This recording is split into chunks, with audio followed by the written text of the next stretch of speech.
السلام علیکم ناظرین، آپ آرائش نیوز دیکھ رہے ہیں۔ میں عدنان یعقوب ہوں۔ انتہائی افسوسناک خبر آپ سب تک پہنچ چکی ہوگی۔ ڈاکٹر عامر لیاقت ہمارے درمیان موجود نہیں رہے۔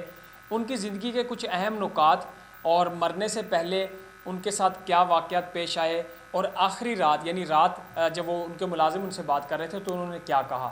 آج صبح عامر لیاقت اپنے گھر کے کمرے سے مردہ حالت میں پائے گئے، اور اس سے پہلے رات کو جب ان کے ملازم سے ان کی بات ہوئی، ملاقات ہوئی، تو ان کے ملازم کا جو بیان سامنے آیا ہے وہ یہ بتا رہے ہیں کہ رات وہ یہ بار بار رو رہے تھے اور کہہ رہے تھے کہ میں اب مر جاؤں گا، میں اب مر جاؤں گا۔ اور پچھلے دنوں کی جو صورتحال تھی وہ آپ سب کے سامنے تھی کہ ان کی تیسری بیوی دانیہ شاہ سے جیسے ان کے اختلافات سامنے آئے، ان کی ویڈیوز وائرل ہوئی، ان کو سوشل میڈیا پر بہت زیادہ ڈسکس کیا گیا، تنقید کا نشانہ بنایا گیا، تو وہ بہت زیادہ ذہنی دباؤ میں تھے، کافی زیادہ ڈپریس تھے، پریشان تھے۔ ان کے آخری جو بیانات آئے وہ بھی آپ لوگوں نے دیکھے ہوگے، جس میں وہ رو رہے تھے، انہوں نے ملک چھوڑنے کا اعلان بھی کیا تھا۔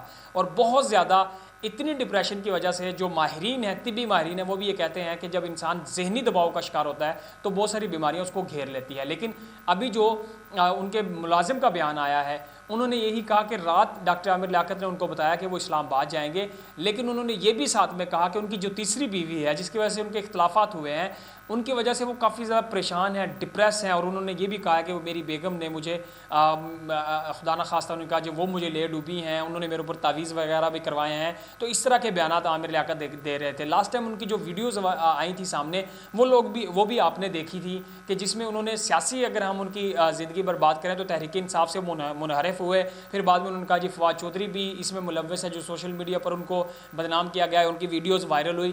اس سے پہلے عامر لیاقت جب رمضان ٹرانسمیشن کرتے تھے، یا پہلے چونکہ وہ ان کی 3 شادیاں تھیں، پہلی شادی انہوں نے بشرا سے کی تھی، جس کے اس کا ایک بیٹا اور ایک بیٹی تھی، دوسری شادی انہوں نے طوبہ سے کی تھی، تیسری شادی انہوں نے دانیہ شاہ سے کی تھی۔ اور تینوں بیگمات جب ان کو چھوڑ گئیں تو تب کی جو ویڈیوز وائرل ہوئی تھیں وہ بھی آپ کے سامنے تھی، جس میں انہوں نے روتے ہوئے بیانات دیے تھے، ملک چھوڑنے کی باتیں کی تھیں۔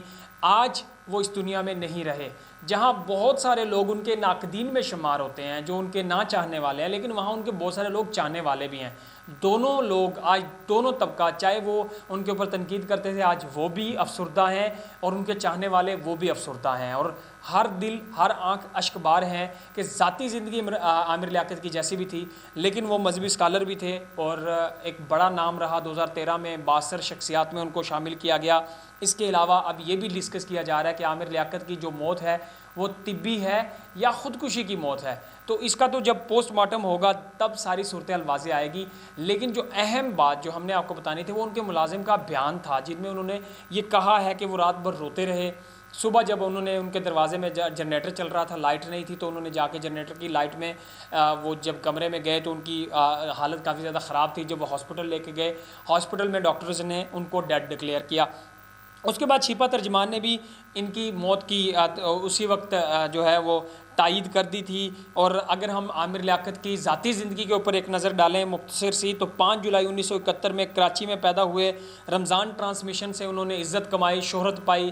2002 میں رکن قومی اسمبلی کا الیکشن لڑا MQM کی طرف سے، اور رکن قومی اسمبلی منتخب ہوئے۔ 2008 کے بعد سیاست سے کنارہ کشی اختیار کی، لیکن سوشل میڈیا میں، ٹی وی ٹرانسمیشنز میں منظر پر رہے، خبروں کی گردش میں رہے۔ اور اس کے بعد اگر ہم ان کی آخری پوسٹ دیکھیں تو اتوار والے دن انہوں نے ایک شاعری کی پوسٹ کی، جس کے اوپر انہوں نے بہت سارے سوالات جو ہے وہ کیے ہوئے تھے، اور ایک نجی چینل کو بھی انہوں نے کافی تنقید کا نشانہ بنایا تھا، اور کہا تھا کہ اتنی انتہا پسندی، اتنی نفرت، اور انہوں نے یہ بھی کہا کہ میں نے اتنا پیسہ آپ لوگوں کو کما کر دیا، ابھی بھی آپ لوگ میری کردار کشی کر رہے ہیں، مجھے بدنام کر رہے ہیں، آخر کب تک کریں گے؟ ایک نہ ایک دن تو میں نے مر ہی جانا ہے۔ تو پچھلے دنوں سے وہ مرنے کی باتیں کر رہے تھے، ان کے بیانات سب کے سامنے تھے۔ تو یہ صورتحال تھی۔ عامر لیاقت کو ابھی اتنی جلدی شاید دنیا سے نہیں جانا چاہیے تھا، ان کو زندہ رہنا چاہیے تھا۔